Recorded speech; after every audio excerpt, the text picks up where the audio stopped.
For step 1, begin by downloading the 3 project files that came with the course and save them to a convenient location on your computer. Now let's go ahead and open Photoshop and get started.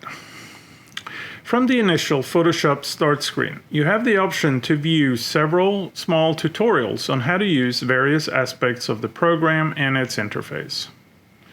After completing this course, I recommend that you take some time to explore the built-in tutorials to learn even more about this fantastic application. Click Open to open an existing document or select Open from the Photoshop menu. Navigate to where you saved the document named scene.jpg and open it. Select Save As from the Photoshop File menu and give the new project a name, for example, Photoshop Project.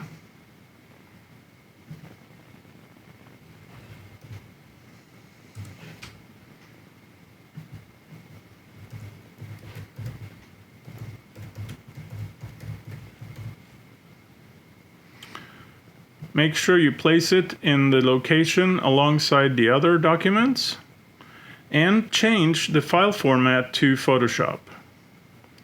Now click Save. To minimize the risk of losing work in a computer or application crash, it is a good practice to save changes to your project document after each step in the workflow.